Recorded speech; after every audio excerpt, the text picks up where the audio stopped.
सितंबर 10, 2025 America की तारीख का ऐसा दिन जो कि कभी किसी अमेरिकी शहरी को नहीं भूलेगा। एक छोटी सी गोली ने अमेरिका को हिला कर रख दिया। चार्ली कर्क एक ऐसा इंसान जिसने अपनी ऑर्गेनाइजेशन बनाई 2017 में, जिसका नाम उसने लिखा टर्निंग पॉइंट यूएसए, और वो ऐसा शख्स था जो बहुत ही कंजर्वेटिव एक्टिविस्ट था।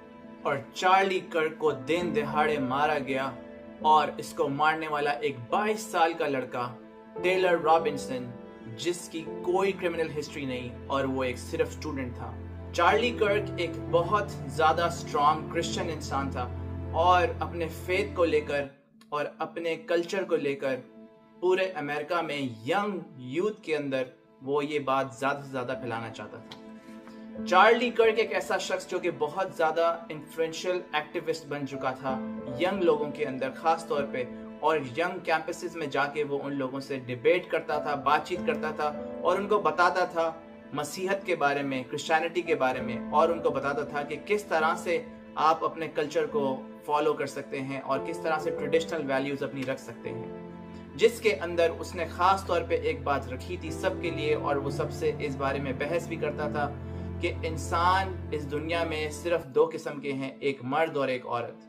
मगर ये बात उसके दुश्मनों को पसंद नहीं आई। वो उससे बहस करने की बजाय उसकी आवाज को खत्म करना चाहते थे। इसी वजह से टेलर रॉबिन्सन आया और 22 साल का एक लड़का जो कि अपने पार्टनर के साथ रहता था, जो कि खुद एक ट्रांसजेंडर था, वो खुद अपने ट्रांसजेंडर पार्टनर के साथ मिलके उसने ये प्लान किया डिस्कॉर्ड के मैसेजेस के ऊपर, जिसको FBI अभी इनक्रिप्ट कर रही है। उसके मैसेजेस के अंदर लिखा था कि मैं किस तरह से चार्ली कर्क को खत्म करूंगा, और तब यहां से सितंबर 10 का वाकया शुरू होता है। टेलर रॉबिन्सन रहता था सेंट जॉर्ज यूटा के अंदर अपने ट्रांसजेंडर रूममेट के साथ, और वो 1 साल पहले ही वहां से अपने माँ बाप के घर से मूव होता है उसके नए पार्टनर के साथ, जो कि ट्रांसजेंडर होता है और उसका नाम होता है लेंस ट्विग्स। टेलर रॉबिन्सन ने अपने पार्टनर से इतना हद तक प्यार किया कि उसने फैसला कर लिया कि अगर कोई किसी को भी ट्रांसजेंडर को बुरा बोलेगा या इस आइडियोलॉजी को बुरा बोलेगा तो वो उसको खत्म कर देगा। टेलर रॉबिन्सन ने अपने पार्टनर को कहा कि मैं गोलियों के ऊपर लिखवाऊंगा हे फैशिस्ट कैच मी, जो बेसिस है अमेरिका की, जिसकी वजह से अमेरिका आज इस दुनिया में है, वो है फ्रीडम ऑफ स्पीच। और यही कानून अप्लाई कर रहा था चार्ली कर्क, जिसकी वजह से किसी फैशिस्ट ने उसको आगे नहीं बढ़ने दिया। और फैशिस्ट वो बंदा होता है जो कि दूसरों के कानून को एक्सेप्ट नहीं करना चाहता और सिर्फ अपने ही कानून में रहना चाहता है। इन बातों से ये लगता है कि टेलर रॉबिन्सन ने चार्ली कर्क को इसलिए नहीं मारा कि वो एक पॉलिटिकल असैसिनेशन थी, वो इसलिए मारा गया क्योंकि वो पर्सनल हो चुका था उसके साथ। टेलर रॉबिन्सन जो कि एक मर्द था और अपने ही जैसे एक मर्द से उसने अपने पार्टनर को चूज करा, और उसने ये सोचा कि मेरे इस आइडियोलॉजी की वजह से मेरी कोई भी किसी आइडियोलॉजी को कोई क्रिटिसाइज करेगा तो वो उसको खत्म कर देगा। वो इस बात से इंडोक्ट्रिनेट हो चुका था। मगर ये सब टेलर रॉबिन्सन ने किया कैसे? 10 सितंबर 2025 के अंदर चार्ली कर्क का कैंपस वहां पे स्टार्ट होना था, और इस कैंपस के अंदर 1400 लोग वहां पर थे, और इस कैंप के ऊपर जो टेंट था उसके ऊपर चार्ली कर्क ने लिखवाया था प्रूव मी रॉन्ग, यानी कि मुझे गलत साबित करके दिखाओ। 11:52 AM सुबह के टाइम पे रॉबिन्सन आता है। वो अपनी गाड़ी को पार्किंग में यूनिवर्सिटी के रोकता है और ऐसी गन लेके आता है जिसको वो डीअसेंबल कर सके। 12 बजे इवेंट स्टार्ट होता है चार्ली कर्क का, जिसके ऊपर लिखा होता है अमेरिकन कमबैक। 12:09 पे चार्ली कर्क हैट्स अपनी निकाल के सबको फेंक रहा होता है खुशी से, और बहुत खुश होता है कि वो यूटा वैली यूनिवर्सिटी के अंदर है, और सबको बोलता है कि सबसे अच्छे लिबरल्स लेकर आओ मेरे सामने जो मुझसे बात कर सकते हैं और मुझे गलत साबित कर सकते हैं, क्योंकि वो चाहता था कि सिर्फ बातचीत करके लोगों का दिल जीता जाए, लड़ाई झगड़े से नहीं, क्योंकि वो एक क्रिश्चियन था और बोलता था हर वक्त कि क्रिश्चियनिटी में वायलेंस बिल्कुल भी नहीं है।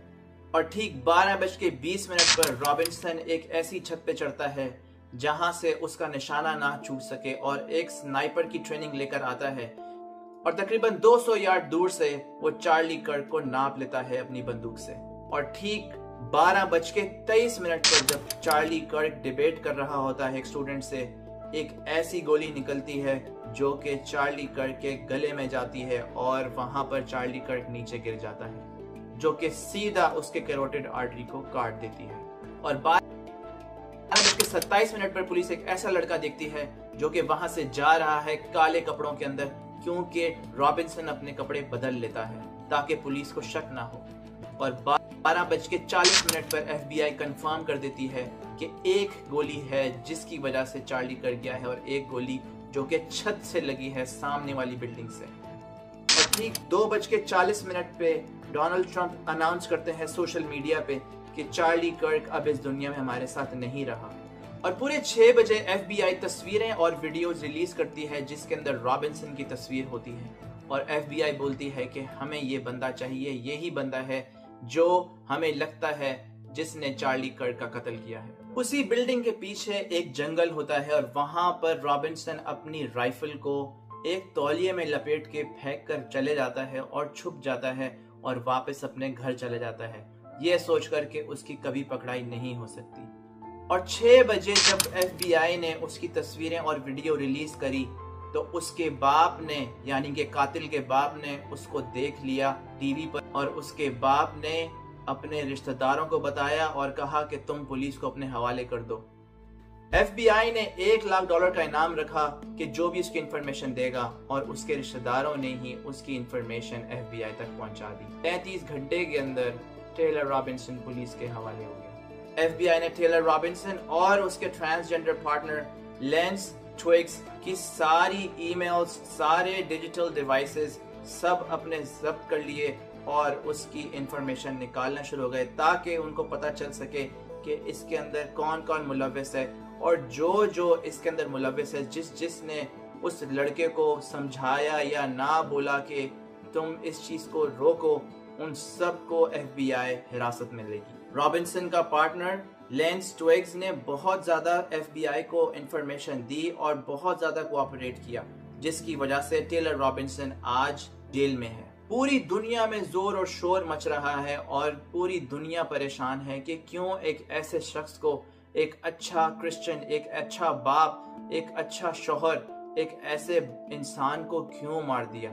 मगर किसने मारा? एक ऐसी आइडियोलॉजी ने जो कि उसके साथ एग्री नहीं करता था। FBI को ये भी पता चला कि डिस्कॉर्ड पे मैसेजेस में सारे ग्रुप्स में जितने भी लोग थे वो सब ये बात को जानते थे कि टेलर रॉबिन्सन क्या करने जा रहा है, क्योंकि उसने गोलियों के ऊपर लिखवाया हुआ था ऐसी चीजें जो कि बहुत प्रोवोकेटिव थी।